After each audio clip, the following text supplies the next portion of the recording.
Ang lugar na ito sa norte ay nakakamangha sa ganda, kaya pala ito ay hinihintuan at dinadayo. Nakakamangha talaga ang ganda ng lugar na ito dahil sa magkabilaan nito ay meron itong naglalakihang mahogani. Sa napakagandang lugar na ito ay pwede mo rin itong maihalin tulad sa napakagandang pasyalan sa probinsya ng Bohol. Naakalain mo ba na meron pala ganito kagandang lugar sa norte? Sa ganda ng probinsya na ito ay excited akong ibahagi ng mga ilan sa mga nagagandahang pasyalan at paliguan.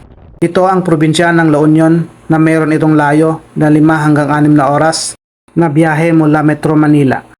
Narito ang mga ilan sa mga sikat na pasyalan.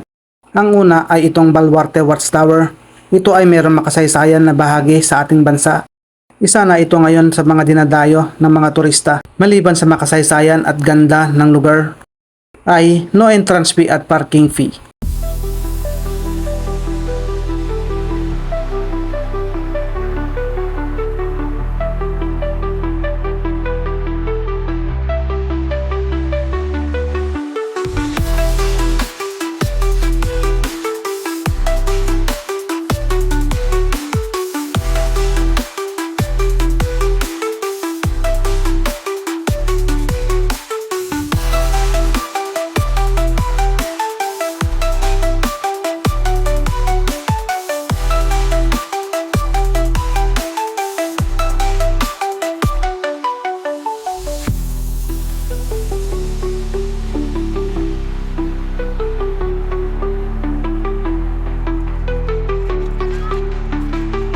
Ang sumunod naman ay itong bahay na bato. Ang bahay na bato ay puno ito ng mga makasaysayang arkitektura ng ating bansa. Dito ay matatagpuan mo ang mga makasaysayan at luma na mga gamit. Maliban sa mga lumang kagamitan na makikita mo rito, ay makikita mo rin dito ang mga nagagandahang arkitektura na gawa sa bato. Meron itong napakalawak na garden na puno ito ng mga arkitektura. Kung Instagrammable spot lang ang hanap mo, ay perfect place din ito para sa inyo. Alam mo ba na isa na ito ngayon sa mga dinarayong tourist spot dito yan sa probinsya ng La Union? Grabe no, mapapawa ka na lang talaga sa ganda.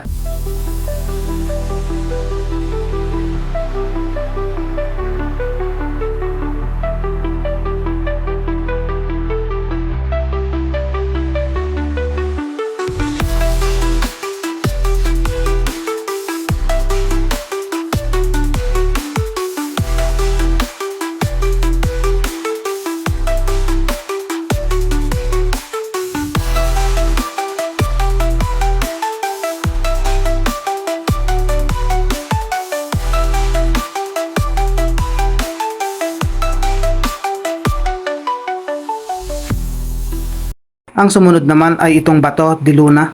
Ang Bato de Luna ay isa rin itong napakagandang pasyalan. Meron din itong mga nagagandang arkitektura na gawa ito sa mga bato. Alam mo ba na isa na rin ito sa mga dinarayong pasyalan dito yan sa probinsya ng La Union? Ang Baluarte Watchtower, bahay na bato, Bato de Luna, ay matatagpuan sa bayan ng Luna. Ang sumunod naman ay itong napakagandang kalsada na mayroon itong nakakabiganing ganda. Kung mapapansin natin ay napapalibutan ito ng magkabilaan ng mga naglalakihang puno ng mahogani, na siya namang nagbibigay lalo ng ganda ng lugar na ito. Dahil sa ganda nito ay isa na rin ito sa dinadayo at hinihintuan ng mga turista. Isa na rin ito ngayon sa tourist spot dito yan sa probinsya ng La Union. Kung mapapadaan ka dito ay mapapahinto ka talaga dahil sa nakakamanghang ganda ng place na ito. Ito ang man-made forest na matatagpuan sa Balawan, La Union.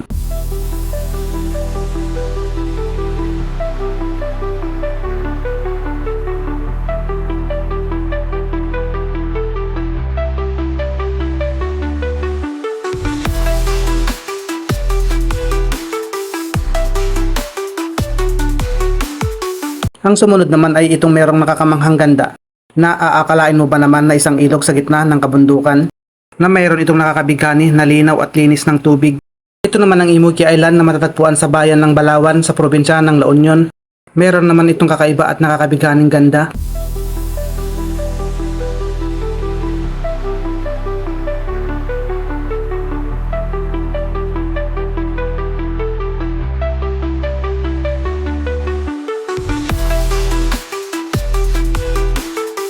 Nag-o-offer din sila dito ng mga water activities gaya na lamang ng crystal kayak. Kung gusto nyo pang lalong ma-enjoy ang pag-stay nyo rito, ay pwede rin kayong mag-avail ng kanilang floating cottages. Grabe kung makikita natin, sobrang linaw ng tubig ng dagat. Sa sobrang linaw at linis ng dagat na ito, ay panigurado na sulit ang biyahe ng pagpunta mo rito. Alam nyo ba guys, dinarayo ang tourist spot na ito dito yan sa La Union. Hindi lang sa Imuki Island, kundi dahil dito sa malinis at malinaw na katubigan ng dagat.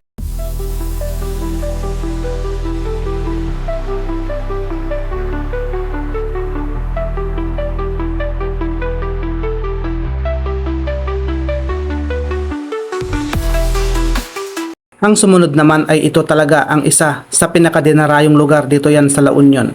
Ito naman ang Rubistondo Beach na mayroon itong malawak na pangpang at pinong buhangin.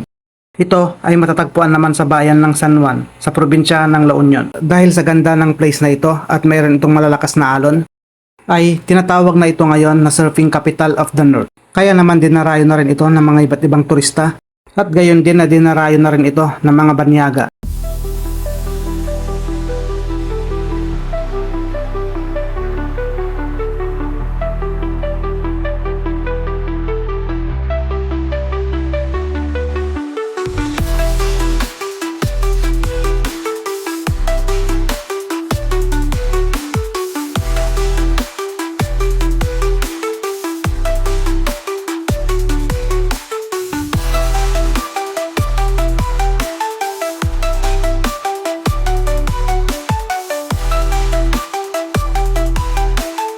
Gaya naman ng ibang probinsya, ang probinsya naman ng La Union ay meron din itong pinagmamalaki na White Sand Beach Resort.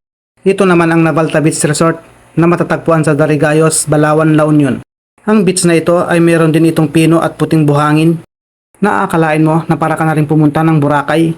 Ang maganda pa rito ay no entrance fee at parking fee dahil tabi lang ito mismo ng kalsada. Ang Navalta Beach Resort ay isa na rin ito ngayon na dinarayo na tourist spot dito yan sa probinsya ng La Union.